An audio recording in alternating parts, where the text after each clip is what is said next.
Bismillahirrahmanirrahim. Assalamualaikum warahmatullahi wabarakatuh. Alhamdulillahi rabbil alamin, wassalatu wassalamu ala asyrafil mursalin Sayyidina Muhammadin wa ala alihi wa sahbihi ajma'in. Subhanaka la ilma lana illa ma'allamtana innaka antal alimul hakim. Hasbunallahu wa ni'mal wakil, ni'mal maula wa ni'mal nasir, la hawla wa la quwwata illa billahil aliyyil azim.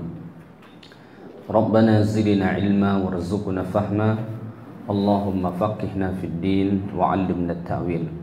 Alhamdulillah, bersyukur kita kepada Allah Subhanahu wa taala. Insya-Allah pada pagi ini kita dapat lagi meneruskan kuliah kita tafsir juz amma, yang mana pada hari ini insya-Allah kita akan meneruskan perbincangan tafsir ayat surah yang ke-94, iaitu surah Al-Insyirah. Mudah-mudahan kelas kita ini mendapat keberkatan daripada Allah Subhanahu wa taala. Surah Al-Insyirah adalah surah yang ke-94 di dalam Al-Quran.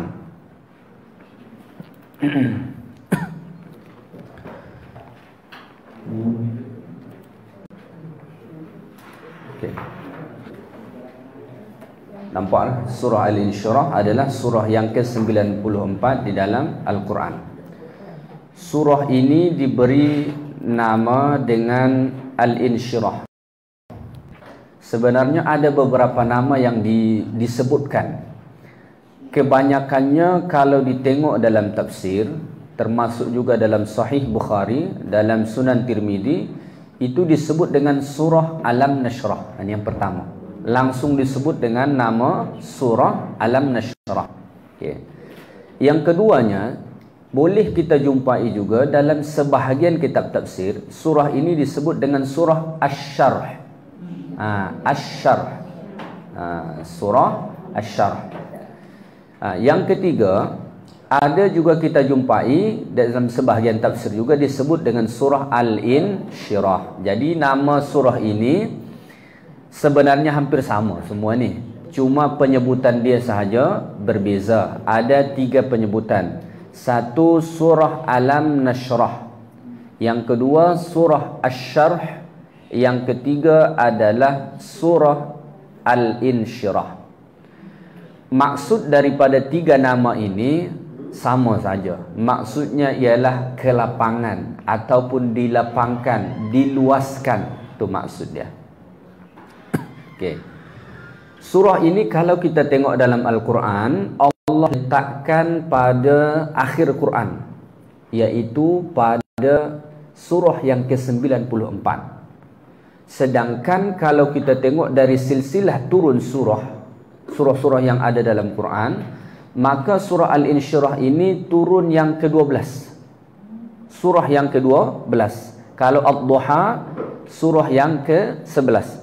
Jadi surah Al-Insyirah ini turun selepas surah Ad-Duha yang kita kaji minggu lepas. Turun selepas itu.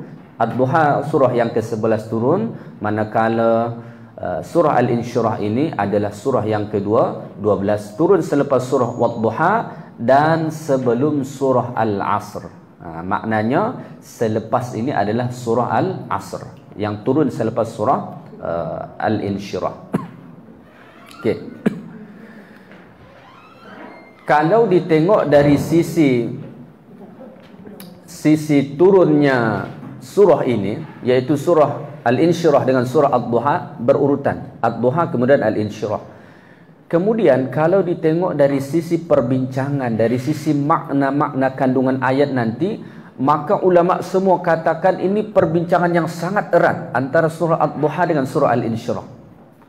Sehingga kan ada sesetengah ulama, bahkan sahabat kategori tabi'in lah kalau kita kata, memandang surah Ad-Duha dengan Al-Insyirah itu satu surah.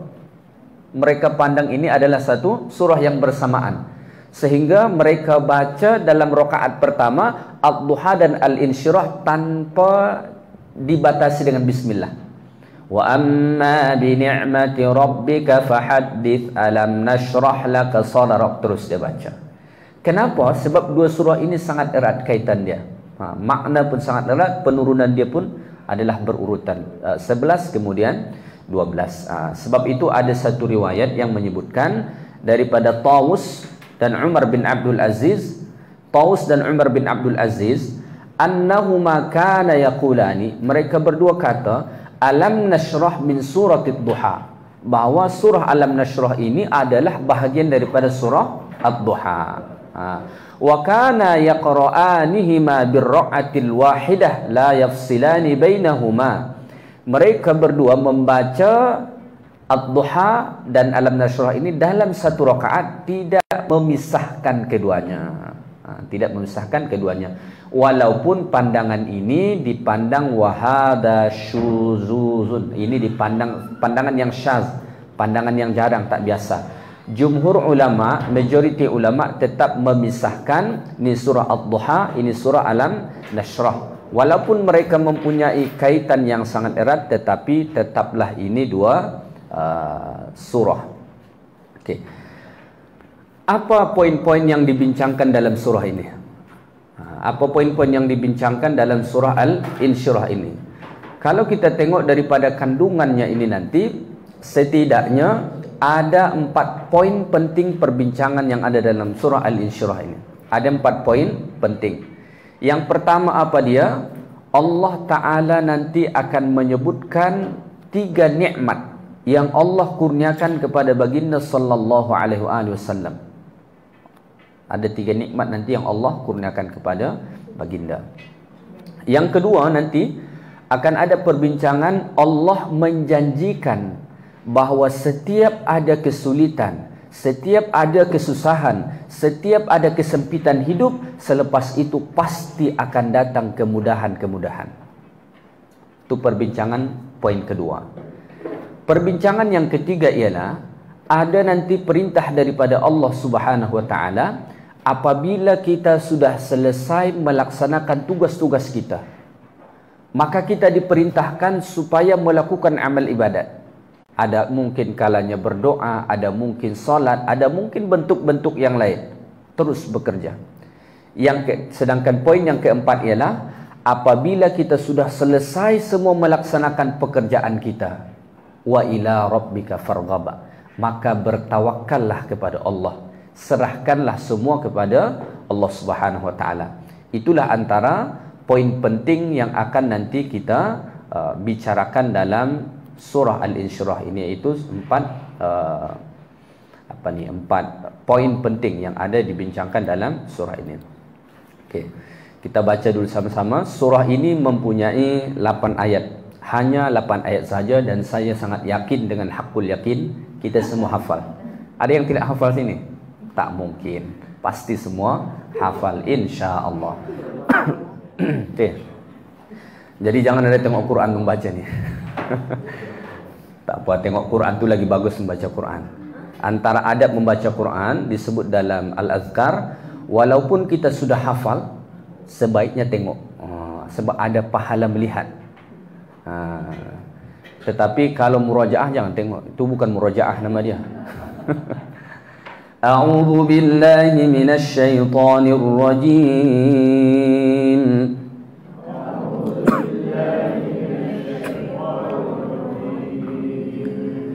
Bismillahirrahmanirrahim.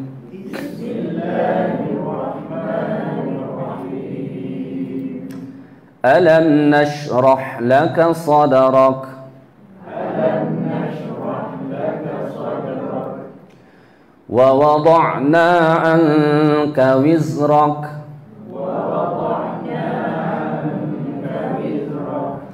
الذي أنقض ظهرك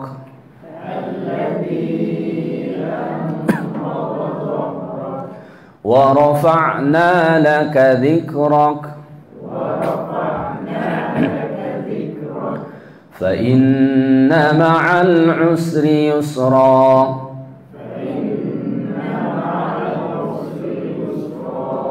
إن مع العسر يسرا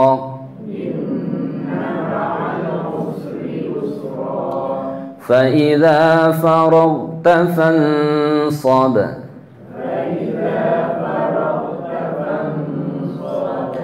Wa ila rabbika farghab. Okay. Ayat pertama Allah Subhanahu wa taala berfirman, Alam nashrah laka sadrak. Ayat ini bermakna, bukankah kami telah melapangkan dadamu Muhammad. Ayat inilah yang menurut ulama mempunyai kaitan yang sangat erat dengan surah Ad-Duha. Dalam surah Ad-Duha apa Allah sebut? Alam yajidika yatiman fa'awa. Sini alam nashrah laka sadrak. So dia ada mempunyai kaitan yang sangat erat. Perbincangan Al-Insyirah ini meneruskan perbincangan yang Allah sebut dalam surah Ad-Duha. Meneruskan perbincangan yang Allah sebut dalam surah Ad-Duha. Dalam surah Ad-Duha Allah kata antara nikmat yang diberi kepada Nabi, Alam yajidika yatiman fa'awa. Bukankah dahulu kami temukan engkau Muhammad dalam keadaan yatim? Baginda sallallahu alaihi wasallam lahir ke dunia sudah keadaan yatim. Kemudian fa'awa, Allah lindungi, Allah datangkanlah datuk Nabi sallallahu alaihi wasallam. Allah datangkan pakcik Nabi sallallahu alaihi wasallam yang menjaga baginda sallallahu alaihi wasallam. Kemudian alam yajidika yatiman fa'awa wa wajadaka dhallan fahada. Dahulu Allah kata kami temukan ke Muhammad dhallan. Dhallan ni jangan pahami sesat. Maksudnya masih dalam keadaan keliru, tak tahu lagi.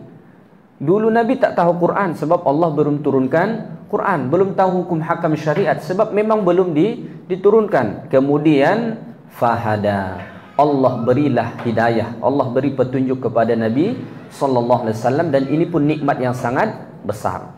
Okey, kemudian wa wajadaka ailan fa'aghna. Dulu kami temukan engkau Muhammad ailan. Ailan tu maksudnya fakir, miskin, tak punya harta. Nabi tak mendapat warisan yang banyak dari ayahnya Abdullah. Abdullah meninggal, bapa kepada Nabi SAW hanya meninggalkan seekor unta betina, kemudian seorang hamba sahaja. Itu saja. Tak ada rumah yang ditinggalkan yang besar, tak ada duit yang banyak ditinggalkan. Maka Nabi SAW itu ailan, miskin, tetapi fa'aghna, Allah kayakan. Maka disambungkanlah perbincangan itu dalam surah Al-Insyirah. Allah kata antara nikmat yang besar itu selain yang tiga tadi, alam nashrah laka sadrak. Bukankah Muhammad kami telah melapangkan dadamu. Okay. Kita cuba bincangkan ayat Allah Subhanahu wa taala ini, ayat 1 daripada surah Al-Insyirah. Okay, Allah mengawali dengan menyebutkan alam nashrah laka sadrak.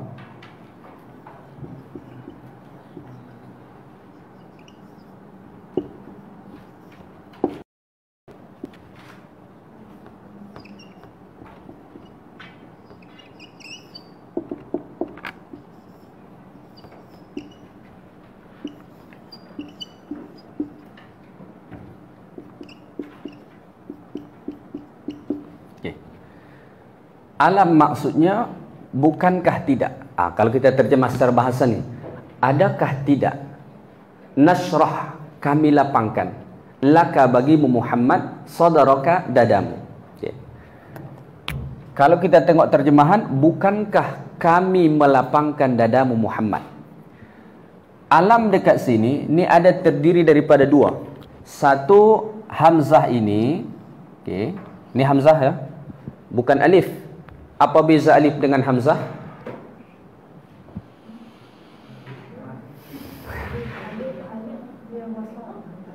Okey. Hamzah kotak, alif wasl. Beza alif dengan hamzah, kalau alif tak menerima baris. Alif tak pernah ada baris dia, hanya panjang saja mat. Kalau hamzah, itu dia boleh menerima baris. So semua yang berbaris tu asalnya hamzah, walaupun dia tak tulis yang kecil begini tu, itu semua hamzah, kira hamzah. Maka ini bukan alif lil istifham, hamzah istifham. Okay? Istifham dia ni. Ini disebut istifham. disebut istifham. Apa dia istifham tu? Istifham tu kata tanya. Kata tanya.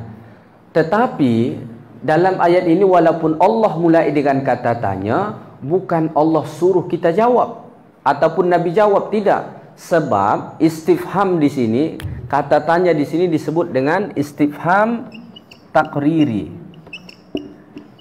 Jadi dalam bahasa Arab tu istifham tu bukan satu. Ada istifham yang kita kena jawab. Contoh orang tanya, "Mas muka?" Jangan senyap. "Siapa namamu?" Senyap. Ini istifham takriri dia. Itu bukan jernih itu. Dia tak faham tu. So itu istifham yang kita kena jawab. Dia tanya, "Min aina anta?" Awak asal mana? Senyap. Ini istifham takriri dia kata. Bukan, itu kena jawab. Kena jawab. Istifham takriri ini jangan jawab. Tak perlu jawab. Tak memerlukan kepada jawaban. Apa takriri? Istifham yang menunjukkan sudah tetap. Sebab tu kita terjemah bukankah. Bukankah telah. Alam tu, lam ni secara bahasa maksudnya tidak. Lam ni maksudnya adalah tidak. Sebab ini adalah nafi yang masuk kepada fi'il mudhari. Termasuk juga amil jazam. Kalau masuk lam, selepas itu mesti sukunkan ataupun buang hazfun nun.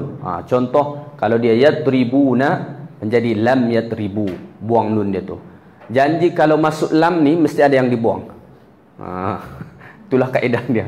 Masuk lam mesti ada yang dibuang. Kaedah dia. Sama ada yang berbaris itu disukunkan ataupun ada satu huruf nanti yang dibuang. Okey. Ini disebut dengan istifham takriri. Sebenarnya dalam bahasa kita pun istifham takriri ini ada. Contohnya, bukankah telah saya ajarkan? Apa maksudnya tu? Sudah saya ajarkan. Kan? Sudah saya ajarkan. Bukankah saya telah beritahu? Maksudnya kita sudah bagi tahu. So perkataan yang seperti itu sesungguhnya tidak memerlukan kepada jawapan. Sebab itu hanya memberitahu, pemberitahuan. Itu yang kita sebut dengan istifham takriri. Maknanya ini, Allah Subhanahu wa taala bagi tahu kepada Nabi sallallahu alaihi wasallam tentang suatu nikmat yang sangat besar. Ini nikmat yang sangat besar ni. Suatu nikmat yang sangat besar yang Allah beri kepada Nabi tanpa Nabi sallallahu alaihi wasallam minta. Apa dia? Allah lapangkan dada.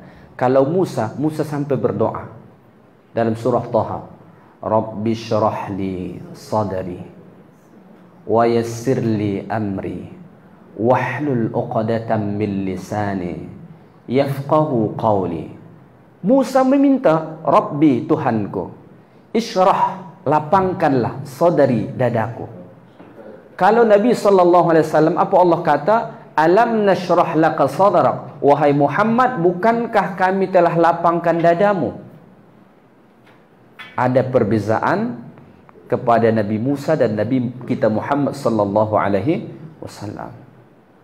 Ini salah satu memberikan gambaran kemuliaan baginda SAW. Sehingga belum lagi Nabi kita meminta kepada Allah, Allah telah beri. Musa meminta dulu baru Allah Ta'ala beri. Okay. Kita teruskan. Alam nashrah laka sadrak. Nikmat yang besar yang dibincangkan dalam ayat ini adalah insyirahus sadar, lapang dada. Apa dia maksud lapang dada tu? Adakah dada itu memang lapang meluas atau tidak? Maka kata ulama, makna daripada lapang dada yang disebut pada ayat ini, kebanyakan ulama menyebutkan maknanya ini secara maknawi. Lapang dada itu maknawi, bukan zahir. Tetapi nanti ada juga yang menyebut zahir juga. Nanti kita sebut dua pendapat ini. Oke, yang pertama, kita pun sebenarnya kadang-kadang menggunakan lapang dada ini bukan bermakna dada dia luas. Tidak. Contoh kita sebut, saya terima dengan lapang dada. Apa maksudnya?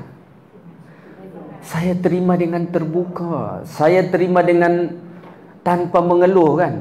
saya terima sepenuhnya lah, kita terima. Susah juga kita nak terjemahkan. Sebab tu kita kata saya terima dengan lapang dada. Bukan bermakna dada dia 1 meter, tidak. Itu makna pertama yang disebutkan ulama. Dilapangkan Allah Ta'ala dada Nabi SAW. Kalau kita tengok surah ini, ini adalah surah Makkiyah. Surah Makkiyah. Nabi SAW di Makkah lebih kurang selama 13 tahun. Selama 13 tahun. Apa yang dihadapi oleh baginda SAW di Makkah ketika itu? Masya Allah. Di Makkah itu perjuangan dakwah yang luar biasa. Kalaulah hati Muhammad itu yang mudah menangis, mungkin Nabi Muhammad tiap hari tiap malam menangis. Kalaulah Nabi Muhammad SAW tu orang yang mudah bersedih, tiap-tiap hari Nabi SAW akan bersedih. Tetapi kerana Allah telah lapangkan dada Nabi SAW, maka semua itu dapat dilalui oleh Nabi kita Muhammad SAW. Okay. Dengan apa Allah Subhanahu Wa Taala lapangkan dada Nabi kita Muhammad SAW? Ada beberapa pendapat yang menyebutkan bagaimana Allah melapangkan dada Nabi Muhammad SAW. Antaranya ada yang menyebutkan syarhus sadar tanwiruhu bil hikmah. Ada satu pendapat mengatakan bagaimana Allah melapangkan dada Nabi Muhammad SAW tu tanwiruhu bil hikmah. Allah Ta'ala sinari dada Nabi SAW, maksudnya hati Nabi SAW, dengan cahaya hikmah. Dengan cahaya hikmah. Sehingga dada Nabi SAW, hati Nabi SAW itu lapang, terang, luas, mudah menghadapi segala sesuatu. Itu satu pendapat yang disebutkan oleh ulama. Hati Nabi SAW itu dilapangkan Allah Subhanahu wa Ta'ala. Kemudian yang kedua, ada menyebutkan riwayat dada Nabi SAW ni dilapangkan Allah Subhanahu wa Ta'ala birisalatin nubuwah, dengan risalah kenabian. Apa risalah kenabian itu? Quran. Maka ulama kata, siapa-siapa yang ingin dilapangkan Allah dada dia, bacalah Quran. Ada orang yang sempit dada, ini jangan fahami secara zahir, maknawi. Sempit dada tu maksudnya apa? Maksudnya sempitlah. Dia bukan kerana ni, bukan, janji fahami secara maknawi lah, jangan fahami secara zahir. Bukan kerana dada dia kecil, bukan. Ada orang yang sesak. Sesak juga boleh juga, tetapi bukan asma.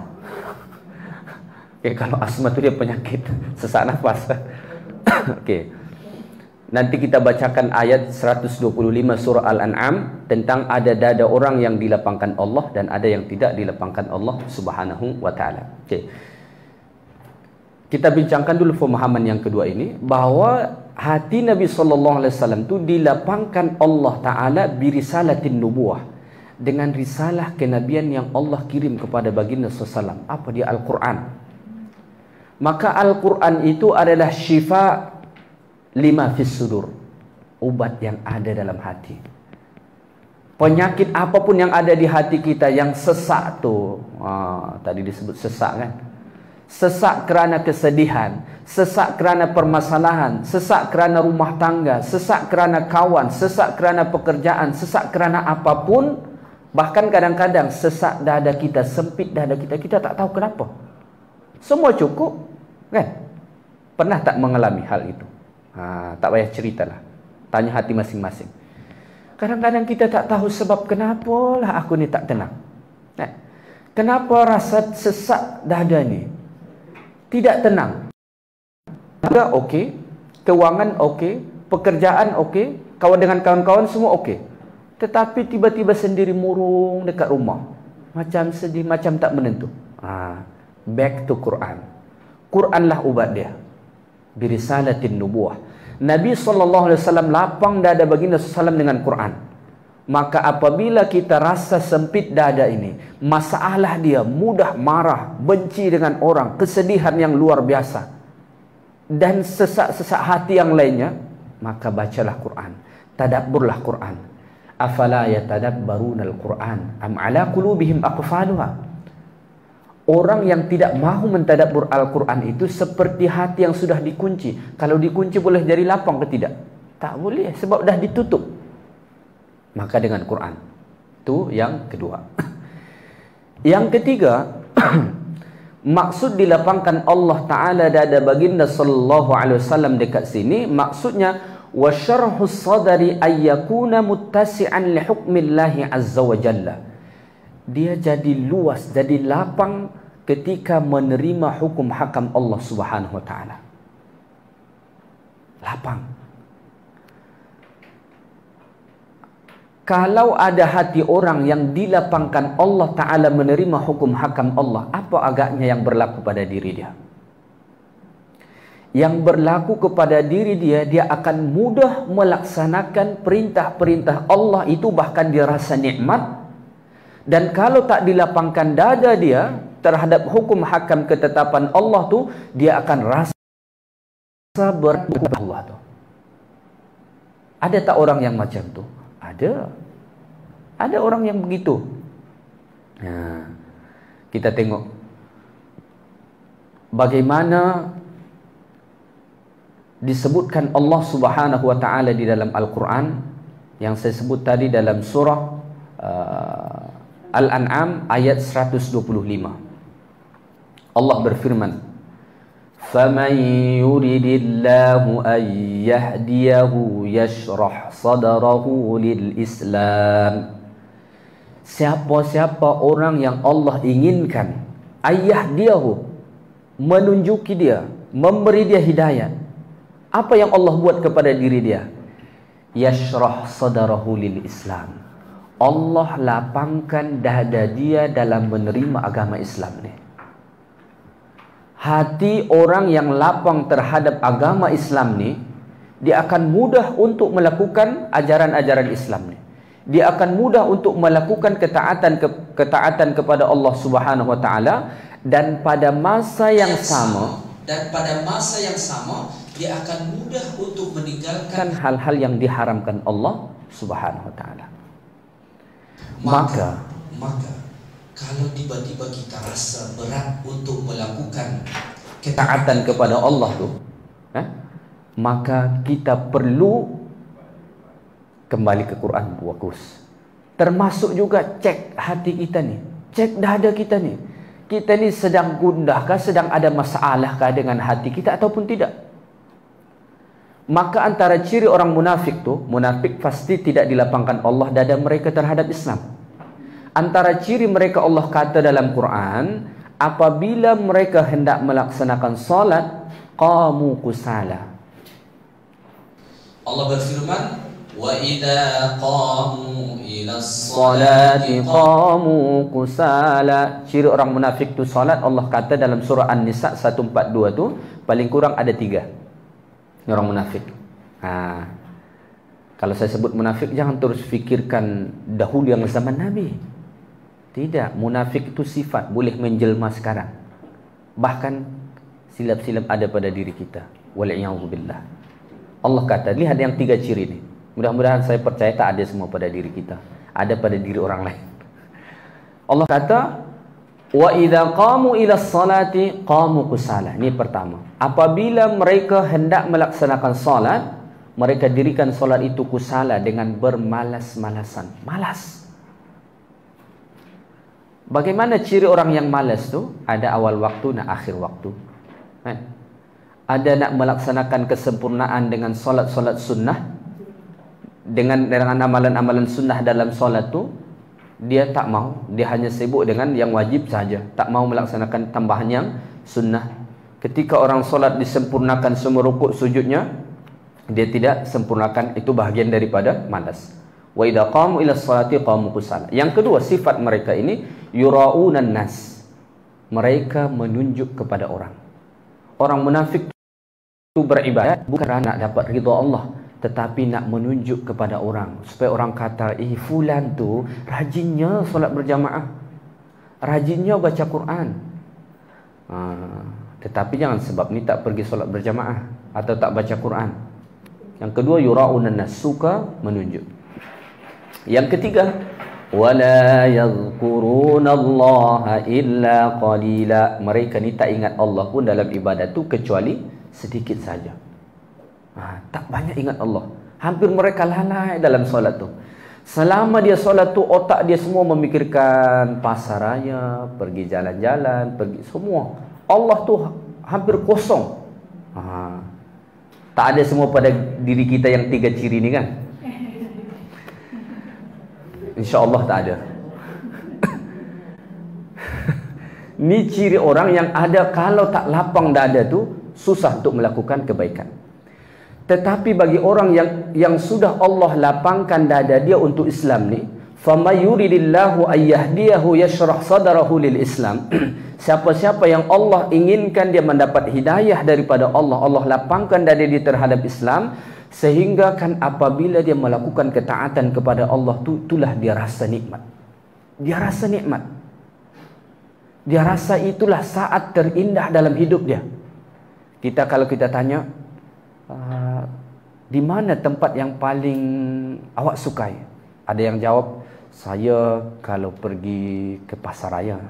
Ada mungkin sebahagian kalau pergi travelling. Ada mungkin sebahagian menjawab, saya kalau ada di rumah, saya suka di rumah. Ada mungkin menjawab, kalau pergi ke office, sebab di rumah saya bergaduh terus dengan suami, so saya kalau di office saya happy, dia kata. Saya kalau pergi dengan kawan-kawan saya lepak, itulah masa yang paling indah saya rasa dia. Itu masalah.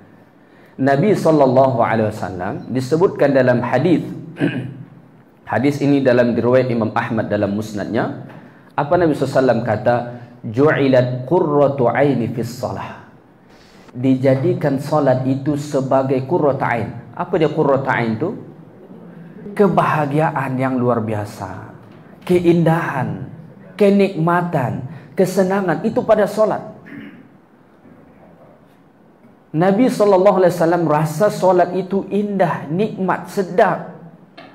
Kalau kita kadang-kadang, kalau duduk atas sejadah tu macam ada je duri yang menusuk dari bawah.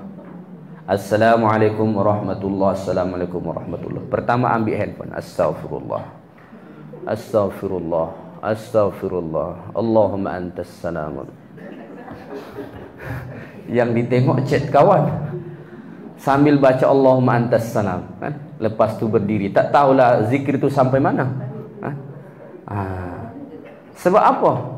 Kita tak menikmati. Nabi SAW menikmati, sehingga kan Nabi SAW hatta tatafattara qadamah, sehingga Nabi SAW bengkak kaki Nabi SAW tu solat pada waktu malam. Kenapa? Itu kenikmatan bagi Nabi.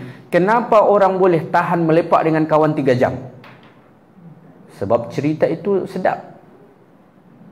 Sambil minum teh tarik, sambil makan-makan kan. Sambil cerita. 3 jam. Dah 3 jam lah. Itu kalau melepak. Ketika kita membaca Quran, kita tak boleh. Ketika kita solat tak boleh. Kenapa? Kita belum dapat kenikmatan itu. Kita belum dapat kenikmatan itu. Nabi SAW disebutkan dalam hadis Imam Ahmad tadi, ju'ilat qurratu aini fis salah. Dijadikan kenikmatan Nabi SAW itu adalah pada salat. Maka orang-orang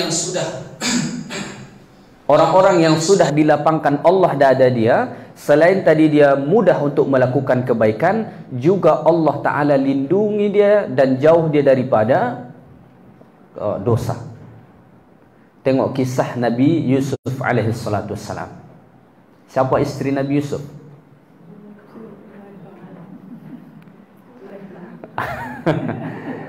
Dalam Quran dan hadis tak ada disebut isteri Nabi Yusuf. Maka kalau ada orang berkahwin, Allahumma alif baina qulubihima kama allafta baina Yusuf wa Zulaikha, jangan aminkan. Jangan aminkan. Kenapa? Sebab Allah tak satukan mereka. Nanti kalau diaminkan, 3 bulan lepas tu bercerai. Jangan aminkan. Mungkin ustaz tu dia salah informasi mendengar kisah Nabi Yusuf alaihi salatu wassalam. Tapi kalau dia kata Allahumma alif baina qulubihima kama allafta baina Adam wa Hawa, amin. Sebab ada dapat dua anak. Wa alif baina qulubihima kama allafta bainal ma'i wat tin. Satukanlah hati mereka seperti mana kau satukan air dengan tanah, aminkan. Sebab tanah yang ada air dia akan subur, dia akan mengeluarkan tanaman-tanaman. Wa alif baina qulubihima kama allafta baina nabiyina Muhammadin sallallahu alaihi wasallam wa Khadijatul Kubra. Satukanlah hati mereka ya Allah seperti mana engkau persatukan Nabi SAW dengan Khadijah. Aminkan. Kenapa? Nabi selama berkahwin dengan Khadijah sangat setia. Monogami. Monogami. Nabi lebih lama monogami daripada poligami. Satu istri, Khadijah. Maka kalau suami nak berpoligami, beritahu. Contoh Nabi, meninggal dulu istri pertama. Bukan. Nabi SAW itu berpoligami selepas Khadijah meninggal. Bahkan Aisyah radhiyallahu taala anha cemburu kepada Khadijah, padahal Khadijah sudah pun meninggal. Sebab istri yang luar biasa mendampingi perjuangan dakwah Nabi sallallahu alaihi wasallam. Adapun kalau ustaz tu baca wa alif baina qulubihima kama allafta baina Yusuf wa Zulaikha, no amin. Kenapa? Sebab tak ada cerita Nabi Yusuf dengan Zulaikha berkahwin. Yang ada apa? Nabi Yusuf menghindar daripada ajakan Zulaikha. Apa kata Zulaikha? Allah cerita dalam surah Yusuf tu. Wa ghallaqatil abawab wa qalat hayta laka. Zulaikha sebab dia dah ingin sangat dengan Yusuf. Yusuf ni sudahlah handsome, akhlak baik. Sekarang ni ada handsome perangai macam syaitan, kan? Yusuf ni tidak, akhlak baik, handsome pula. Zulaikha ni pun minatlah dengan Nabi Yusuf. Apa yang dia buat? Wa ghallaqatil abawab. Dia tutup semua pintu tingkap istana tu. Tertutup semua. Lalu apa dia kata? Dia pun berhias wangi. Hai talak, mari kemari. Apa kata Nabi Yusuf? Qala ma'adzallah. Dia kata ma'adzallah, aku berlindung kepada Allah. Kenapa Nabi Yusuf boleh menghindar daripada dosa itu? Itu yang kita nak tengok. Laula ar-ra'a burhana rabbi. Kalau bukan kerana mendapat burhan daripada Allah. Apa burhan ni? Setengah ulama bincangkan dalam tafsir. Allah Ta'ala datangkan petunjuk kepada hati Nabi Yusuf alaihissalam. Melalui wahyu Allah datangkan kepada hati Nabi SAW, hati Yusuf alaihissalam, sehingga dia sanggup berkata ma'adzallah. Walaqad hammat biha. Zulaikha sudah ingin sangat kepada Nabi Yusuf alaihissalam, wa hamma biha, dan Yusuf pun mestinya akan minat juga. Laula ar-ra'a burhana rabbih, kalau bukan kerana mendapat burhan daripada Allah. Kenapa Yusuf mendapat burhan? Allah telah lapangkan dada, termasuk kategori Allah lapangkan dada Nabi Yusuf alaihissalam. Dah berapa makna lapang dada ni? 3, kan? Seterusnya, ada lagi makna lapang dada ni, apa dia? Allah lapangkan dada seseorang disebut, kalau Syekh Utsaimin sebut lil hukmil qadari. Apa dia hukmil qadari ni? Ketika kita menghadapi ketentuan-ketentuan Allah. Qadar, ketentuan, takdir, takdir. Saya sebut qadar kadang kurang faham. Takdir. Ada hukum takdir Allah. Kadang-kadang dalam hidup kita ni, takdir tu tak semestinya indah. Betul tidak? Tak semestinya menyenangkan kita. Tak semestinya membahagiakan kita. Tidak semua keinginan kita dapatkan. Malah kadang-kadang yang tak kita inginkan itulah yang menimpa hidup kita. Orang-orang yang sudah dilapangkan Allah dada dia, alam nashrah laka sadrak, dia mendapatkan sadar, dilapangkan dada dia, maka dia akan dapat menghadapi. Ada orang sedikit masalah pun dah macam nak mati dah, padahal masalah tu kecil. Ada orang masalah tu besar sungguh, dia boleh tersenyum. Mudah tak senyum kalau kita menghadapi masalah, menghadapi takdir hidup yang berat? Oh, tak mudah. Tak mudah. Ada pernah nampak satu video tidak? Anak Dr. Mursi, mantan Presiden Mesir, ketika dia hendak dibunuh gantung, dibunuh hukum mati di Mesir, apa yang dia buat? Masya Allah, cuba tengok video tu, dia tersenyum macam tak ada beban sedikit pun. Macam tak ada beban sedikit pun. Dia peluk anak isteri dia, macam dia tu tidak akan dibunuh. Kalau mungkin saya, dah tahu dah ni 3 jam lagi akan dibunuh, tak tahulah macam mana bentuknya. Tetapi dia Masya Allah, mungkin beliau telah dilapangkan Allah dadanya terhadap agama Islam ni. Ini yang disebut antara tanda orang dilapangkan Allah dada dia tu, Allah lapangkan dada dia terhadap takdir-takdir Allah. Kita tak tahu apa yang akan berlaku dalam takdir hidup kita. Kadang-kadang orang dia plan anak dia ni akan begini, akan begitu, tetapi tiba-tiba tidak seperti yang dia bayangkan sebelumnya. Berubah contohnya. Asalnya dia nak anak ini salih, baik, tetapi tiba-tiba kadang-kadang tak boleh dibimbing, kan? Tak boleh dibimbing. Atau adalah banyak masalah dalam hidup kadang-kadang. Orang-orang yang sudah dilapangkan Allah dada dia ni, dia boleh terima dengan lapang. Itu maksudnya. Antara maksud lapang dada tu, dia boleh menerima ketentuan-ketentuan Allah dalam hidup dia. Dia boleh terima.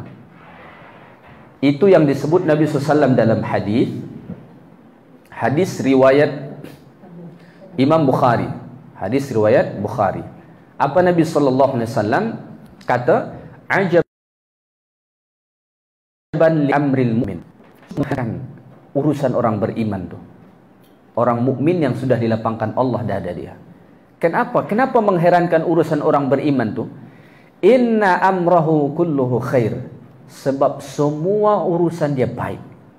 Tidak ada yang tidak baik. Orang beriman yang sudah dilapangkan Allah dada dia untuk Islam ni, semua urusan baik. Semua urusan baik.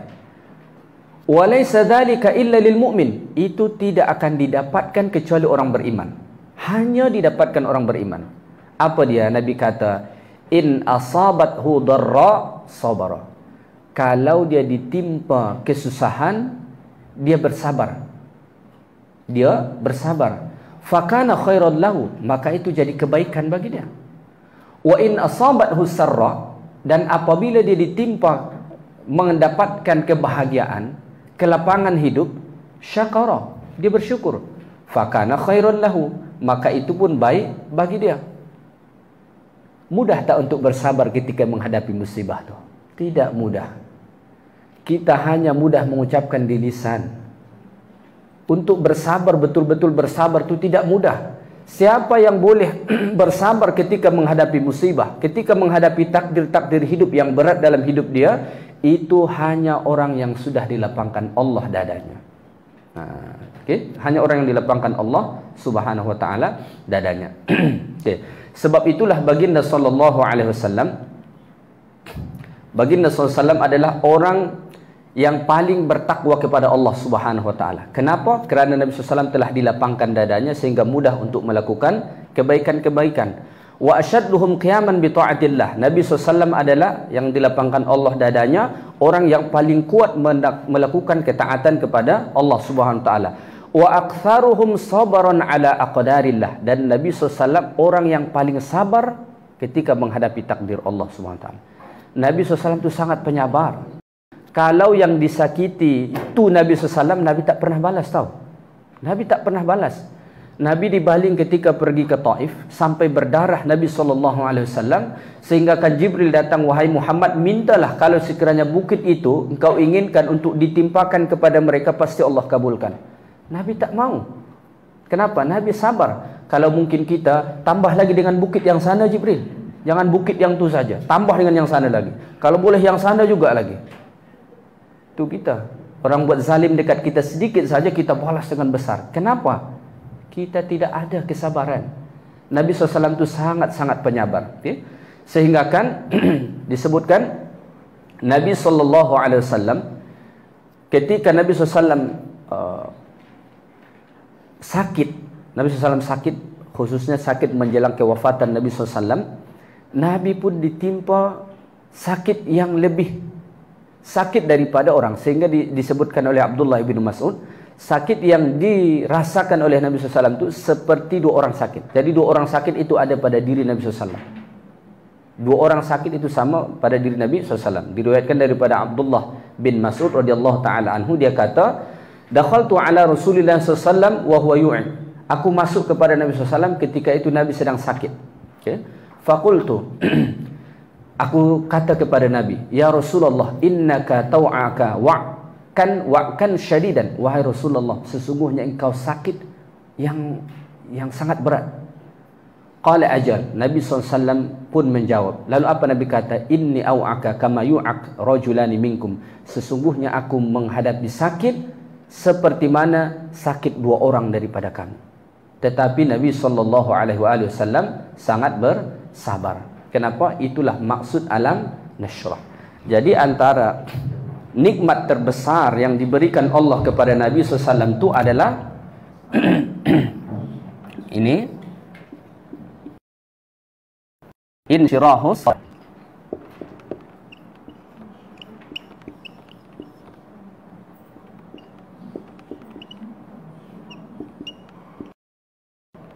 Lapang dada. Lapang dada ni tak boleh kita usahakan. Jangan ingat orang yang berkecukupan tu lapang dada dia, dan orang yang tidak berkecukupan tu sempit dada dia. Tidak. Ada kadang-kadang bahkan orang yang cukup segala-galanya, Masya Allah, sempitnya dada dia. Kan? Dia punya segala-galanya, hilang 100 ringgit, bising ke mana-mana, 100 ringgit hilang. Padahal duit dia banyak. Kenapa? Sempit dada. Sempit dada. Okey, kita perhatikan. Di sini ada laka. Okey, alam nashrah sadrak di sini. Di sini ada Allah Taala letakkan perkataan laka. Okey, laka ini terdiri daripada lam dengan kaf. Kata Tahir Ibnu Ashur, pengarang kitab Tahrir wa Tanwir, kata beliau lam ini adalah lam lit ta'lil.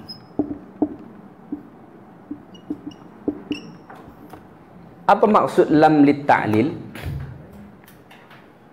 Kerana, difahami dengan kerana.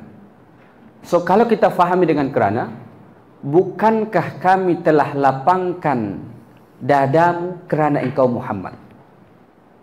Sehingga kan Ashur, Nabi SAW dilapangkan dadanya, belum lagi Nabi minta kepada Allah seperti mana Musa, takriman li nabiyina sallallahu alaihi wasallam.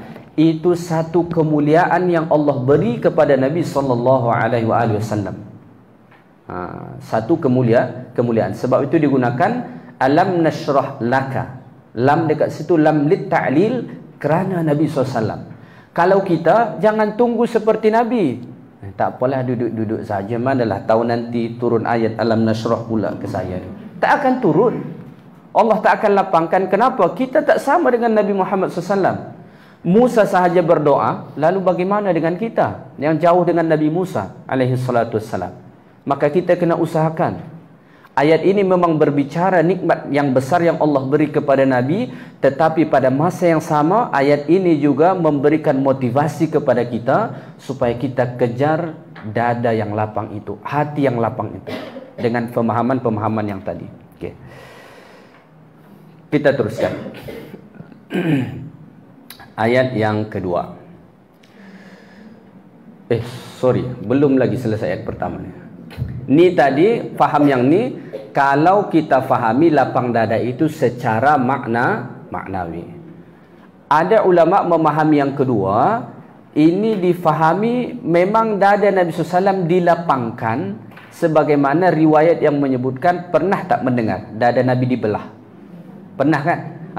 Setengah ulama tafsir sentiasa mengaitkan ayat ini, dada Nabi dilapangkan itu, dengan riwayat yang bercerita tentang dada Nabi SAW dilapangkan. Bila dilapangkan dada Nabi SAW, itu dilapangkan, kalau kita tengok dalam riwayat, ketika Nabi SAW masih kecil lagi. Sebelum menjadi Nabi, dipersiapkan. Ada beberapa riwayat, antaranya ada riwayat daripada Abu Hurairah radhiyallahu taala anhu. Abu Hurairah bercerita, suatu ketika disebutkan oleh Ubay bin Ka'ab. Ubay bin Ka'ab bercerita. Ini yang bercerita ini Ubay bin Ka'ab. Dia kata, "Anna Aba Hurairah kana jari'an ala ayyas'ala Rasulullah sallallahu alaihi wasallam an asya'." Abu Hurairah itu, kata Ubay bin Ka'ab, adalah seseorang yang paling pemberani bertanya kepada Nabi. Sahabat yang lain kadang-kadang segan nak tanya, Abu Hurairah dia berani tanya.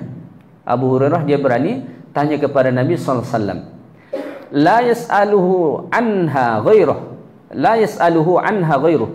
Tidak ada yang bertanya tentang soalan ini kepada Nabi melainkan Abu Hurairah. Dia seorang saja yang berani. Apa yang dia tanya tu? Dia tanya kepada Nabi, "Ya Rasulullah, ma awwalu ma ra'aita min amrin nubuwah?" Wahai Rasulullah, apa yang pertama kali kau tengok daripada kenabian itu? Apa tanda pertama yang kau lihat daripada kenabian itu? Hanya Abu Hurairah yang berani menanyakan soalan ini kepada Nabi SAW. Sahabat yang lain tak berani, kata Ubay bin Ka'ab. Fastawa Rasulullah SAW jalisan. Maka Nabi SAW pun duduk tegak. Waqala, dan Nabi kata kepada Abu Hurairah, laqad sa'alta ya Abu Hurairah. Wahai Abu Hurairah, kau dah tanya dah tentang perkara ini. Nabi pun ceritakan, inni fis sahra ibnu 10 sinin wa ashhur. Ketika itu aku berada di Sahra. Sahra ni padang pasir lah kalau kita kata kan. Ketika itu aku umur 10 tahun beberapa bulan lebih, Nabi SAW kata. Wa idza bi kalami fawqa ra'si, tiba-tiba ada orang yang bercakap-cakap di atas kepala saya, Nabi kata. Mendengar perbincangan di atas Nabi SAW, di atas kepala Nabi SAW. Wa idzan rajulun yaqulu li rajulin ahwa huwa. Tiba-tiba Nabi dengarlah percakapan itu. Ada seseorang tu, ini ada dua orang Nabi kata yang bercakap-cakap ni. Seseorang tu tanya kepada seseorang tu, apakah betul dia ni? Nikah yang kita cari. Ahwa tu maksudnya kira-kira itulah. Adakah dia maksudnya secara bahasa. Nikah betul ni yang kita cari. Okay? Kemudian Nabi SAW kata, fastaqbalani biwujuhin lam araha qattun. Lalu dua orang itu pun datanglah menghadap aku, Nabi kata, yang mana wajah mereka aku tak pernah nampak selama ini. Tak pernah Nabi SAW tengok wajah tu selama ini. Okay. Kemudian Nabi SAW kata, pakaian mereka pun aku tak pernah lihat. Fa'aqbala ilayya yamsyani. Maka datanglah mereka berdua kepadaku dengan berjalan. Tadi di atas Nabi, kemudian sekarang ini dah datang menghadap Nabi dalam keadaan berjalan. Hatta akhadha kullu wahidin minhuma bi'udli. Kemudian salah seorang daripada mereka itu memegang lengan ataupun bahu Nabi SAW. Tetapi Nabi kata, la ajidu li ahadihima massan. Tetapi aku macam tak rasa boleh sentuhan mereka. Dipegang tapi tak merasakan sentuhan tu. Okay? Faqala ahaduhuma li sahibihi. Lalu berkatalah salah seorang yang dua tadi itu kepada kawannya lagi, baringkanlah dia. Ij'hu. Baringkanlah dia. Kemudian fa'aja'ani, lalu mereka berdua pun membaringkan aku bila qasrin wala hazrin, tanpa paksaan, tanpa dengan keras mereka baringkanlah Nabi SAW. Faqala ahaduhuma li sahibihi, lalu berkatalah salah seorang kepada kawannya itu, iflaq sadarahu, belahlah dadanya. Inilah bukan belahan jiwaku, ini belahlah dadanya. Kalau kita suka menyebut engkaulah belahan dadaku, belahan jiwaku. Ini iflaq sadarahu, belahlah dadanya. Fahuwa ahaduhuma ila sadri, fahuwa ahaduhuma ila sadri. Maka salah seorang pun datang menghadap dada Nabi SAW, fafalaqahu, lalu dia pun membelah dada Nabi SAW. Fima ara bila damin wala wajah. Nabi kata, masa dia belah dada tu, aku tak tengok ada keluar darah dan aku tak rasa sakit. Nabi SAW kata, Nabi tak tengok tak ada keluar darah, kemudian tak ada Nabi rasa sakit. Faqala lahu, lalu berkatalah salah seorang kepada yang membelah ini, rakan dia tu, akhrij al-ghulla wal hasad, keluarkanlah daripada dada itu tadi dengki, iri hati dengan dengki. Penyakit hatilah ni, penyakit hati. Kemudian fakhruj syai'an fa'akhraja syai'an hayatil alaqah. Lalu dikeluarkan yang membelah dada Nabi SAW tadilah daripada dada Nabi, seperti Nabi kata seperti satu gumpalan darah. seperti anaqah, seperti gumpalan darah dikeluarkan. Summa nabadhaha fatarahaha, kemudian dia buanglah jauh. Dia buang yang membelah tadi. Okey. Faqala, lalu yang satu lagi kata kepada yang membelah dada itu, adkhil ra'fata war rahmah. Masukkanlah ke dalam dada dia apa kita kata, kelembutan hati dan sikap kasih sayang. Sikap kasih sayang. Okey. Kemudian faida mithl alladhi akhraja syabbahu al-fiddah. Kemudian Nabi SAW kata, yang dimasukkan tadi tu, okey, yang dimasukkan tadi tu ke dalam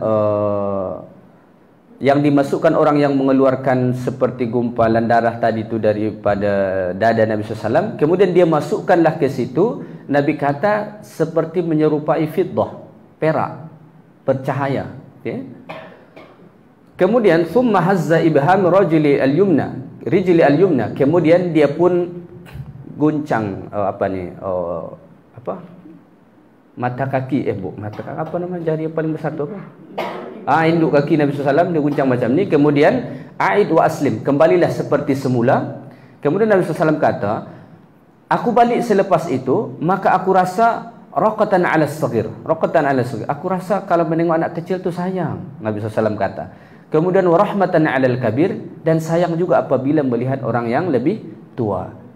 Itu satu riwayat. Ini dikaitkan. Okey, ini dikaitkan. Kemudian ada juga riwayat yang lain menyebutkan, saya tak bacakan lagi riwayat dia sebab panjang, iaitu Nabi SAW didatangi oleh malaikat Jibril. Yang tadi itu pun yang datang tu dua adalah malaikat. Yang ni ada riwayat yang lain, suatu ketika Nabi SAW sedang tidur. Nabi tidur tu bainan naimi wal yaqadhan, antara tidur dan terjaga. Apa kita kata, mungkin tidur-tidur ayam lah kalau bahasa kita kan, antara tidur dan tak tidur. Tiba-tiba datanglah malaikat, kemudian mereka singkat ceritanya membelah dada Nabi SAW, kemudian dibasuhlah dengan air zam-zam, kemudian dikembalikan kepada tempatnya yang sudah diisi dengan imanan wa hikmah, dengan keimanan dan hikmah diisi dada Nabi SAW. Inilah antara riwayat yang ada. Bagaimana riwayat ini sebenarnya satu riwayat yang diperbincangkan, sebab kalau dibuat dengan akal logik macam tak percaya, macam pelik kan. Tetapi iman kita kena percaya. Kalau ini riwayat sahih, kita kena percaya. Bagaimana hakikatnya Allah Subhanahu Wa Taala yang tahu. Okey, Allah Subhanahu Wa Taala yang tahu. Maka apabila ulama membincangkan tentang alam nashrah ini, maka satu difahami dada Nabi SAW dilapangkan secara maknawi, seperti yang disebutkan tadi, ada dengan risalah nubuah, ada dengan dimudahkan melakukan ajaran Islam. Kemudian yang kedua difahami alam nashrah itu, dada Nabi SAW dilapangkan itu dengan cara yang dibelah itu, dengan cara yang dibelah. Maknanya kalau ini kita fahami, bukan lagi maknawi, tetapi zahir dia memang dibelah dada Nabi SAW untuk dihilangkan sifat-sifat yang buruk daripada hati Nabi SAW, kemudian dimasukkan iman dan hikmah. Cuma ini tak boleh kita contohi. Ini tak boleh kita contohi. Kita pergi ke hospital pun, tolong belah dadaku. Buang dari situ sifat hasad dengki. Doktor kata, saya pun ada, dia kata. Jadi ini tak boleh kita usahakan. Yang pertama tadi boleh kita usahakan. Cuma perbincangan ini saya datangkan kerana ini satu perbincangan yang biasa disebut dalam kitab-kitab tafsir. Okey, kita teruskan ayat yang kedua. Wa wada'na anka wizrak, dan kami pun telah menurunkan beban darimu. Kita teruskan kepada ayat 3. Alladhi anqadha dhahrak. Okey, alladhi anqadha dhahrak, yang memberatkan belakang pundakmu. Ni dhahrak tu maksudnya belakang kita. Okey, kita perhatikan firman Allah. Ini pertama tadi saya kata topik pertama yang dibincangkan dalam surah Al-Insyirah ini adalah Allah menceritakan 3 nikmat besar kepada Nabi. Yang pertama nikmat itu ni, dilapangkan dada Nabi SAW. Yang kedua ayat 2 dan 3 ini. Ayat 2 dan 3. Tak boleh mana?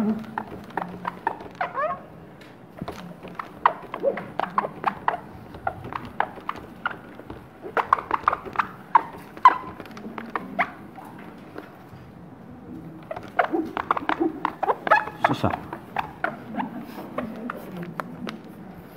Kalau begitu tak tinta dia kan. Okey, wa wada'na anka wizrak.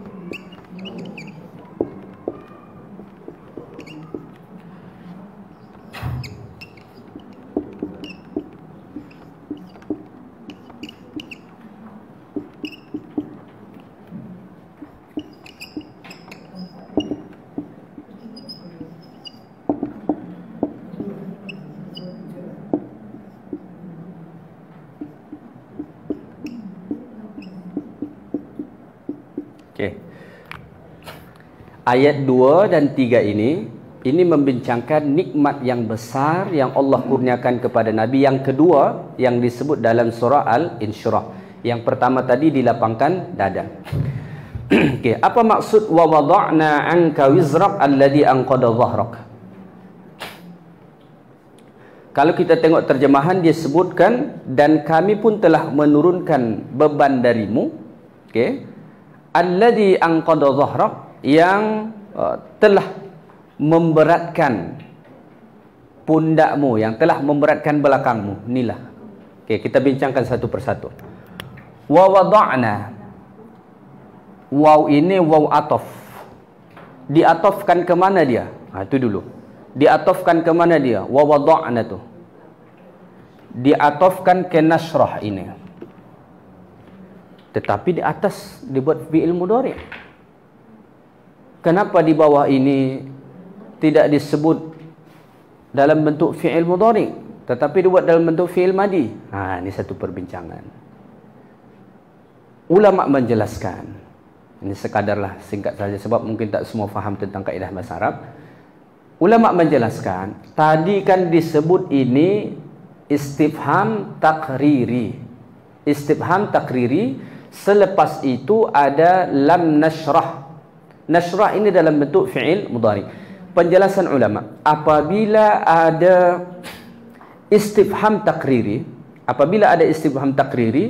kemudian selepas itu ada nafi iaitu lam, kemudian ada selepas itu fi'il, sama ada dia fi'il mudhari pun, maka lam ini dia akan berubah menjadi makna qad. Maka maksud daripada alam nasrah ini kata ulama, kalau secara makna, qad syarahna laka sadrak. Kalau syarahna dalam bentuk fi'il madi, sebab itulah kata ulama ini dibuat dalam bentuk fi'il madi. Wa wada'na, tidak dibuat fi'il mudhari'. Okey. Itu tak payah terlalu jauh kita bincangkan. Wa wada'na, wada'a secara maksudnya adalah meletakkan, menurunkan. Ni saya angkat, kita letak, maka tak ada beban. Kita kalau membawa beban yang berat, cuba try dulu membawa beban seberat 50 kilo saja. 50 kilo pasti berat, susah kita bawa. Kalau diletakkan agaknya ringan atau tidak? Oh, kita boleh lari. Kalau bawa beban yang berat, kita tak boleh lari. Berjalan pun susah, nak jatuh kan. So, kalau itu diletakkan, ringan. Kita boleh pergi melaju. Itu satu nikmat kepada Nabi. Okay. Wizrak. Apa wizrak ini? Wizrak ini secara bahasa adalah beban yang sangat berat. Bukan beban biasa, ada beban yang ringan. Wizrak ini adalah maksudnya beban yang sangat berat. Itu sebab tadi saya buat perumpamaan, apabila ada orang membawa beban 50 kilo kah 100 kilo kah, itu beban yang sangat berat. Beban yang sangat berat. Maka kalau itu diletakkan beban itu, ini kita masih secara bahasa, kalau diletakkan beban itu pasti akan rasa nikmat. Okay. Bagaimana beban yang berat ini kata Allah Subhanahu wa taala yang ada pada Nabi? Alladhi anqadha dhahrak, yang memberatkan, yang ditanggung. Anqadha ini difahami ulama, maksudnya secara bahasa ni, kata anqadha itu maksudnya seseorang yang membawa beban yang sangat berat, sehingga kan tulang belakang dia ini berbunyi, sampai berbunyi, mungkin krok krok. Di bawah 100-150 sampai tahap itu. Maknanya beban yang Allah gambarkan ini bukan beban biasa, tetapi beban yang sangat berat, sehingga kan membuat sakit, membuat sampai bersuara berbunyi tulang belakang ini. Jadi sangat berat. Kemudian Allah kata zahrak. Zahrak ini belakangmu, sini. Allah kata wa amma man utiya kitabahu wara'a dhahrih. Ada orang yang didatangkan dari sebelah belakang dia nanti. Ulama bincangkan, kenapa Allah sebutkan pada ayat ini Nabi SAW diletakkan beban berat yang dibawa Nabi SAW di belakang Nabi SAW. Sebab ulama kata, bukan ulama kata pun, kita pun boleh faham, orang dapat membawa beban yang berat bukan di hadapan, bukan di atas kepala, bukan di jinjing, tetapi di sini, di belakang. Ini paling kuat ini. Ini paling kuat. Oke, itu secara bahasa. Oke, ini kita fahami secara tafsir. Ini kalau kita fahami secara bahasa, Nabi dulu bawa beban apa, Ustaz? Jadi ada pula soalan macam tu. Nabi tak bawa beban apa-apa, unta yang bawa beban Nabi pergi berniaga. Oke. So apa wizra yang dimaksudkan dekat sini? Apa beban berat yang ditanggung Nabi SAW tu, yang ada pada diri Nabi SAW tu?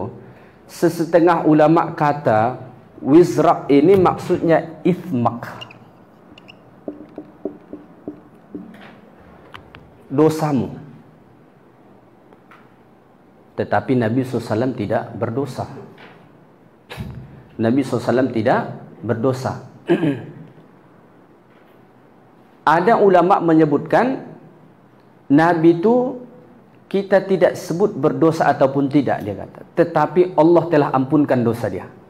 Berdasarkan ini, ada setengah ulama pula menyebutkan yang dimaksudkan dekat sini adalah wizra itu boleh bermakna kesalahan yang dibuat ataupun dosa, tetapi oleh kerana Nabi SAW itu adalah seorang yang maksum, so kesalahan apa yang Nabi SAW buat itu?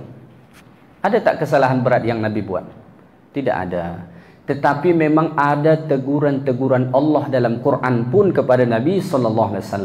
Contohnya, abasa wa tawalla an ja'ahul a'ma wa ma yudrika la'allahu yazzakka. Ada Allah SWT tegur Nabi SAW kerana apa? Kerana Nabi SAW bermuka masam kepada siapa? Siapa nama dia? Abdullah bin Ummi Maktum, seorang sahabat Nabi SAW yang a'ma, yang buta. Itu antara kesalahan-kesalahan yang ditegur oleh Allah Subhanahu Wa Taala.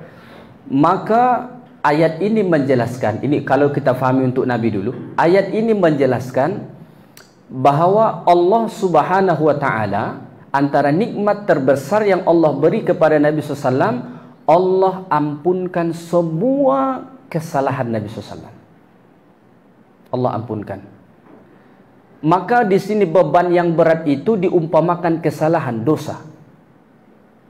Diumpamakan dosa. Wizrak itu maksudnya adalah kesalahan. Maka Allah berfirman dalam surah Al-Fath ayat 1 dan 2. Apa Allah kata? Inna fatahna laka fathan mubina liyaghfira laka Allahu ma taqaddama min dhanbika wa ma ta'akhkhar. Inna fatahna laka fathan mubina. Sesungguhnya kami bukakan kepadamu Muhammad dengan kemenangan besar, kemenangan yang nyata. Liyaghfira laka Allahu ma taqaddama min dhanbika wa ma ta'akhkhar, supaya Allah ampunkan bagimu Muhammad ma taqaddama min dhanbik, apa yang telah berlalu daripada kesalahanmu, kesilapanmu. Kita tak kata Nabi berdosa. Wa ma ta'akhkhar, dan yang akan datang.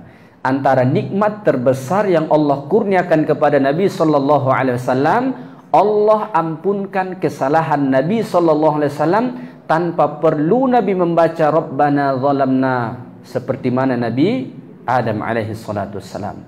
Adam ketika Allah usir daripada syurga, diturunkan ke bumi, Adam berdoa, bertaubat kepada Allah, Rabbana zalamna anfusana wa illam taghfir lana wa tarhamna lanakunanna minal khasirin. Yunus ketika masuk ke dalam perut ikan, kerana Allah tak redha dia pergi meninggalkan kaum dia, dia berkata, la ilaha illa anta subhanaka inni kuntu minadh zalimin. Nabi kita Muhammad sallallahu alaihi wasallam, liyaghfira lakallahu ma taqaddama min dzambika wa ma ta'akhkhar.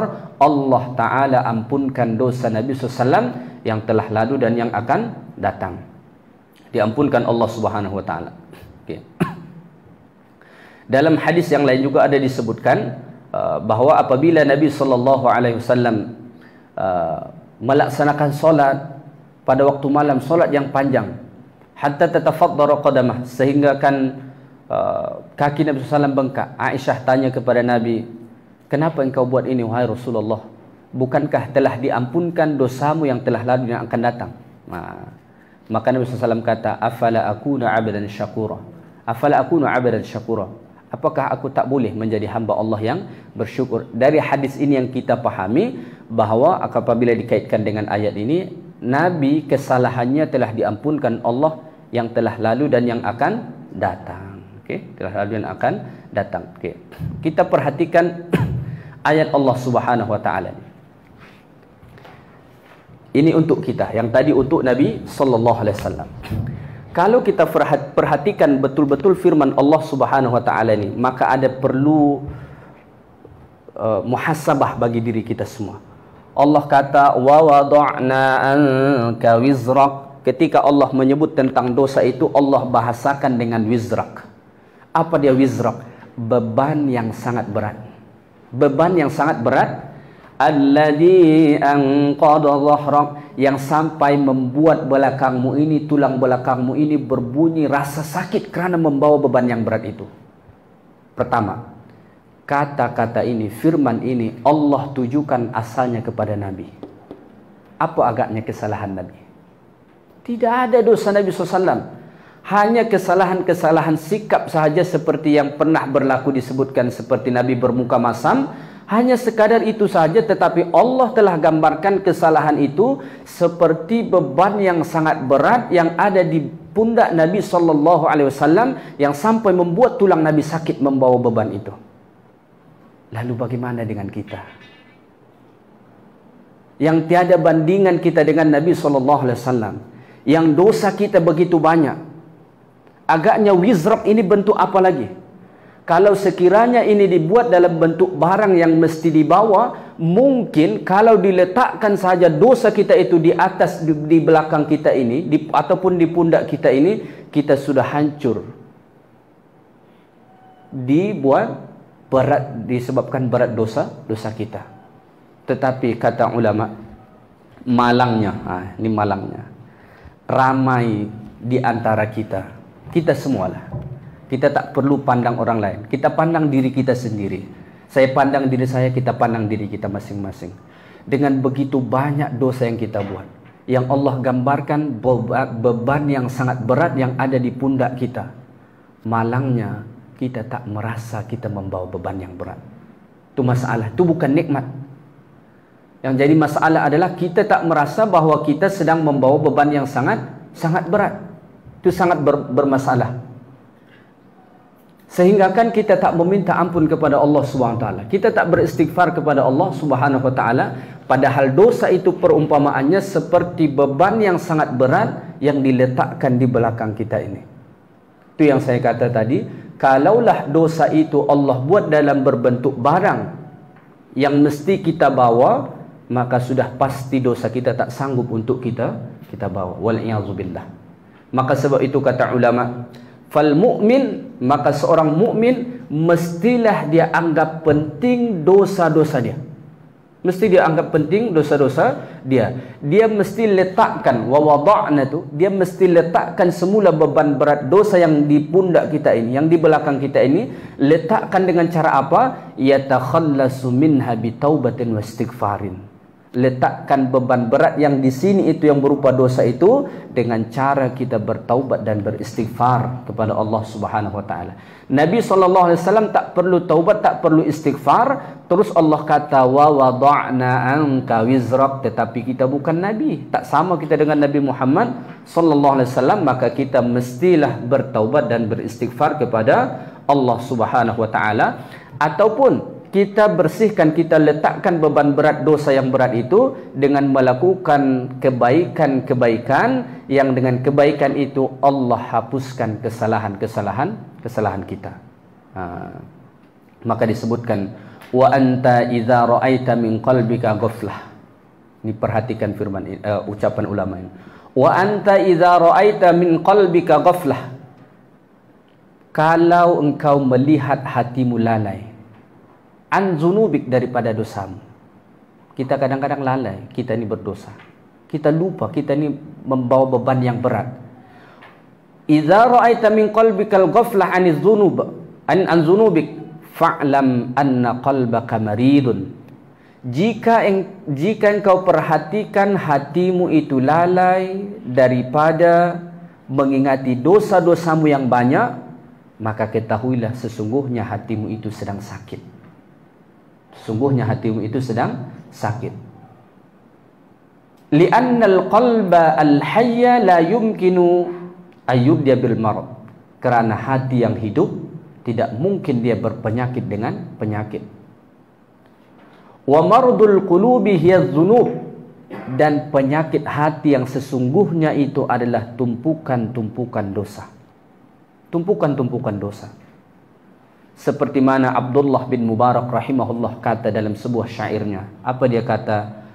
Ra'aitu dzunuba tumitul qulub. Aku melihat, kata Abdullah bin Mubarak, dosa-dosa itu tumitul qulub, mematikan hati. Dosa itulah yang mematikan hati kita ini.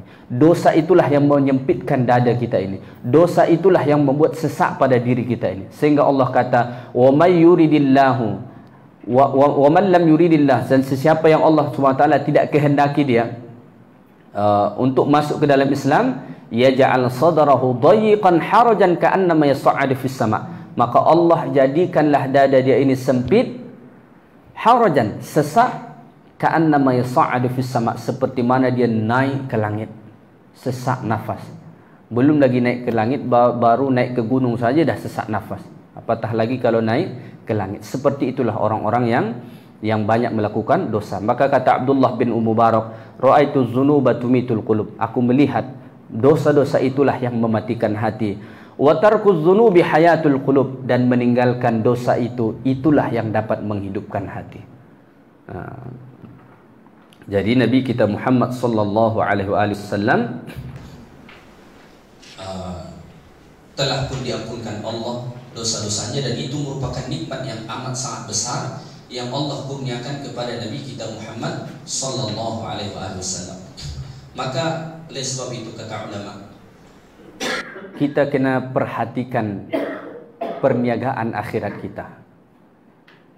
Kalau orang berniaga di dunia ini, dia betul-betul memperhatikan tentang bagaimana perniagaan dia itu untung di dunia.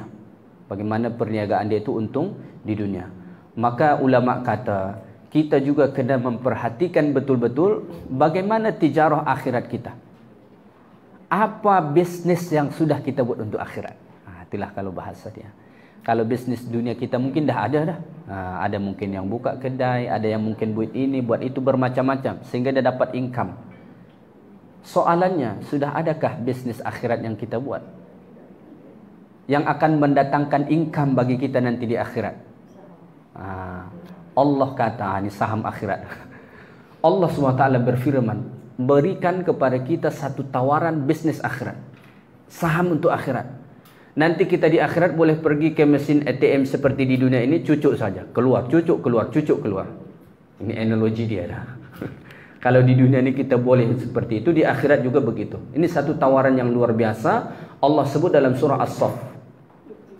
Allah sebut dalam surah As-Saff ayat 10 hingga ayat 12.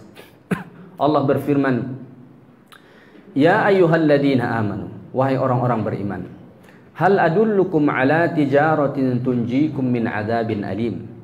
Wahai orang-orang beriman, kata Allah, maukah aku beritahu, aku tunjukkan kepada kamu ala tijarah, satu perniagaan, satu usaha, satu bisnis, satu saham, tunjikum min azabin alim, dengan itu nanti kamu dapat menebus azab Allah yang sangat menyakitkan itu.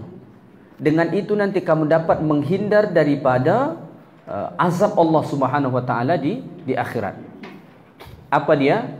Pertama, perniagaan akhirat itu tu'minuna billahi wa rasulih.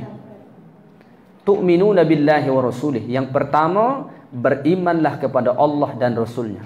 Bukan sekadar percaya iman ini, tetapi juga kita buktikan dengan amal ibadat kita. Beriman kepada Allah, lakukan perintah Allah. Beriman kepada Rasul, taatlah kepada Rasul. Ati'ullah wa ati'ur Rasul. Yang kedua, perniagaan akhirat itu wa tujahiduna fi sabilillah. Berjihadlah di jalan Allah. Tak semestinya kita pergi berperang seperti zaman Nabi. Badar sudah berlaku zaman dahulu, Tabuk sudah berlaku zaman dahulu, perang Uhud sudah berlaku zaman dahulu. Jihad kita tak semestinya berperang. Maka Allah beri dua tawaran berjihad di jalan Allah. Yang pertama, bi amwalikum, dengan harta kamu. Bagaimana berjihad dengan harta itu? Gunakanlah harta yang kita ada di jalan Allah Subhanahu wa taala. Apapun itu bentuknya, sedekahkah, infakkah, membantu orang miskinkah, menyekolahkan orang yang tak mampukah, memberikan biaya berubat untuk orang yang sakitkah, apapun itu bentuk dia, gunakan harta. Itu jihad nama dia. Yang kedua, wa anfusikum, ada orang dia tak punya harta, dia hanya ada diri dia saja, mungkin dia ada tenaga, mungkin dia ada ilmu, mungkin dia ada kemahiran, maka berjihadlah dengan itu. Berjihad dengan itu. Okay? Itu perniagaan. Maka Allah kata, "Dzalikum khairul lakum in kuntum ta'malun." Itu adalah lebih baik bagi kamu jika kamu mengetahuinya. Apa yang ta'lamun? Jika kamu mengetahuinya. Apa yang didapatkan nanti di akhirat? Apa nanti income yang didapat di akhirat dari perniagaan tu? Yang pertama tadi, tunjikum min adzabin alim, selamat daripada neraka. Itu yang pertama. Yang kedua, yaghfir lakum dzunubakum, Allah ampunkan dosa-dosa kamu. Ternyata untuk diampunkan dosa kita tu, supaya lepas dari beban berat dosa itu, salah satunya lakukan yang tiga tadi. Okay? Lakukan yang dua tadi. Beriman kepada Allah dan Rasulnya, kemudian berjihad di jalan Allah, sama ada dengan harta ataupun dengan diri, dengan jiwa. Okay? Maka yang kita dapatkan income pertama tadi, lepas daripada neraka. Yang kedua, yaghfir lakum dzunubakum, Allah ampunkan dosa kita. Yang ketiga, wa yudkhilkum jannat, masuk syurga. Masuk syurga. Tajri min tahtihal anhar, yang mengalir di bawah syurga itu sungai-sungai. Kalau dengan perniagaan dunia ini, kita tak boleh untuk membeli syurga. Tak boleh kita beli syurga tu. Berapapun income kita di dunia ini, kita tak boleh beli syurga. Kenapa? Oh, saya berjaya, bisnes saya jutawan saya. Tak boleh beli syurga, saya pastikan. Kenapa? Nabi SAW kata dalam sebuah hadis, hadis ini riwayat Imam Bukhari, bahawa syurga itu jannatani min zahabin. Ada dua syurga itu. Satu syurga itu min zahabin, dicipta daripada emas. Ada tak ahli perniagaan dunia, rumah dia semua emas? Tak ada. Kalau semua belum ada rasanya. Ada tak? Kalau sebahagian ada kan? Tetapi semua rumah itu emas. Sampailah simin dia pun emas, atap dia emas, semua emas, perhiasan dia semua emas. Tidak ada. Kenapa tidak ada? Sebab belum mampu buat. Yang kedua, Nabi SAW kata, wa jannatani min fiddah, ada juga syurga itu terbuat daripada perak. Dan juga kita belum jumpa ada ahli perniagaan boleh bangun rumah, rumah sajalah, tak payah istana yang besar, dibuat daripada perak. Tak boleh. Maka sebab itu, bukan maknanya kita dilarang berusaha di dunia, tidak. Tetapi juga perhatikan saham akhirat kita apa. Bisnes akhirat kita yang akan kita dapatkan income di akhirat nanti apa. Dan itu salah satu cara supaya Allah Ta'ala ampunkan dosa-dosa kita. Sudah pukul 11 dah. Satu ayat lagi supaya selesai topik yang 3 ni. Ini ringkas saja yang ketiga ni. Dah 2 nikmat yang Allah beri kepada Nabi. Satu, dilapangkan dada. Yang kedua, diampunkan dosa-dosa. Yang ketiga, Allah kata dalam ayat 4, wa rafa'na laka dzikrak, dan kami tinggikan sebutan namamu bagimu. Kami tinggikan sebutan namamu. Ini nikmat yang ketiga. Tak apa, 5 minit lah. Wa rafa'na laka dzikrak.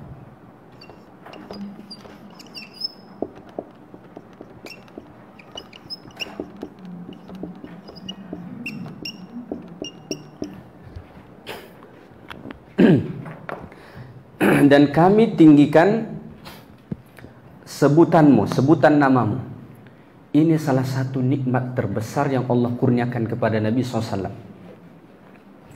Bagaimana Allah Ta'ala tinggikan sebutan nama Nabi Muhammad SAW? Yang pertama, lihat, li'annahu yurfa'u dzikruhu inda kulli salatin fi a'la makan.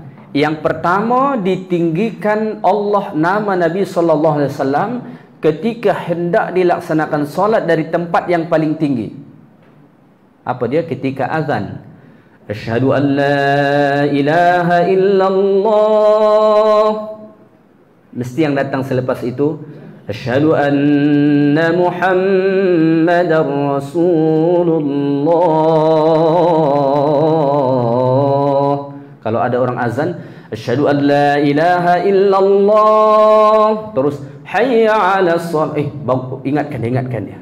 Asyhadu anna Muhammadar Rasulullah. Tidak sah azan kalau tidak sebut asyhadu anna Muhammadar Rasulullah. Dan azan itu sunnahnya dikumandangkan dari tempat yang paling tinggi. Dulu tak ada mic. Sekarang ni ada mikrofon. Dari tempat yang rendah pun kita boleh suara kuat. Dulu untuk azan tu Bilal naiklah ke tempat yang tinggi mengumandangkan azan.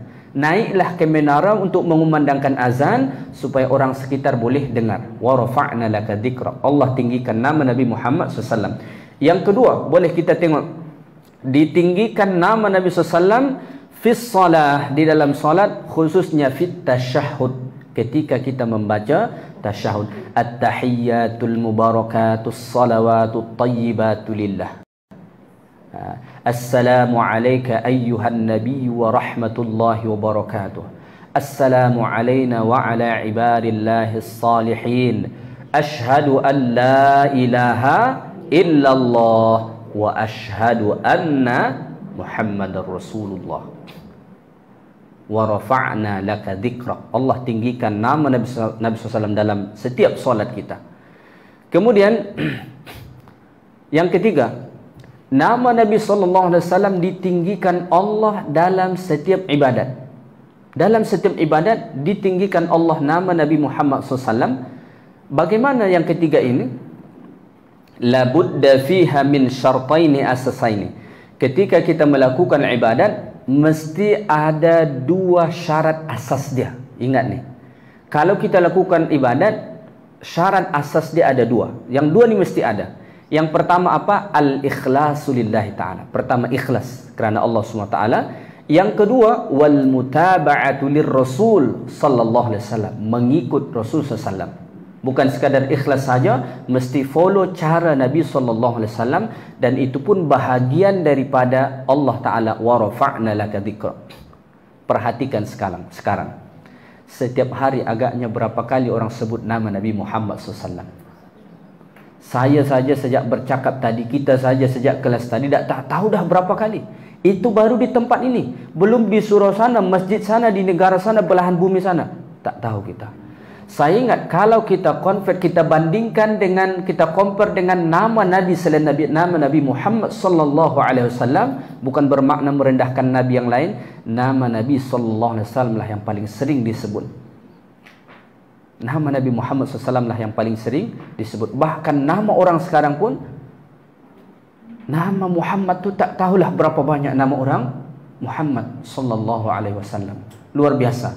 Sehingga kan ada dalam satu riwayat, ini saya bacakan terakhir riwayat bagaimana Allah Ta'ala meninggikan nama Nabi Muhammad sallallahu alaihi wasallam daripada Sa'id Al-Khudri radhiyallahu ta'ala anhu an Rasulullah sallallahu alaihi wasallam annahu qala, Sa'id Al-Khudri kata, Nabi SAW kata, atani Jibril, Nabi kata datang kepadaku Jibril, faqala inna rabbi wa rabbak, sesungguhnya Tuhanku dan Tuhanmu, yaqul, berkata, kaifa rufi'at dzikruk, bagaimana, kaifa rafa'ta dzikrak, bagaimana ditinggikan sebutanmu, bagaimana ditinggikan sebutan Nabi Muhammad SAW tu, bagaimana Allah tinggikan sebutan Nabi sallallahu alaihi wasallam.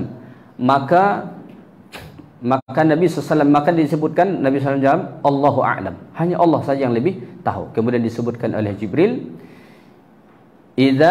kemudian Allah SWT sebut, idza zukirtu zakarta ma'i, apabila aku disebut, kata Allah, maka engkau juga disebut beserta dengan aku. Tidak sah seseorang menjadi Islam kalau dia hanya mengucapkan asyhadu an la ilaha illallah. Dia mesti ada wa asyhadu anna Muhammadan Rasulullah. 3 ilah nikmat yang Allah kurniakan kepada Nabi sallallahu alaihi wasallam yang dijelaskan pada awal surah Al-Insyirah ayat 1 hingga ayat 4. Ayat 1 hingga ayat 4. Insya-Allah nanti kita akan teruskan ayat 5. Ayat 5 nanti, ayat 5 dan 6 nanti ini akan membincangkan topik yang baru, yaitu bahawa setiap dalam hidup pasti akan datang kemudahan. Pasti akan datang kemudahan. Okey, dan topik-topik berikutnya ada 3 topik lagi, insya-Allah. Mudah-mudahan Allah panjangkan umur kita, diberikan kesehatan dan kesempatan kita dapat meneruskan kelas kita ini lagi. Apa yang baik itu datang daripada Allah Subhanahu wa taala, segala kekurangan daripada diri saya sendiri mudah-mudahan bermanfaat bagi kita semua, dapat meningkatkan ketakwaan kita kepada Allah Subhanahu wa taala, menjadi sebab hidayah Allah Taala datangkan kepada kita. A'udzubillahi minasyaitonir rajim.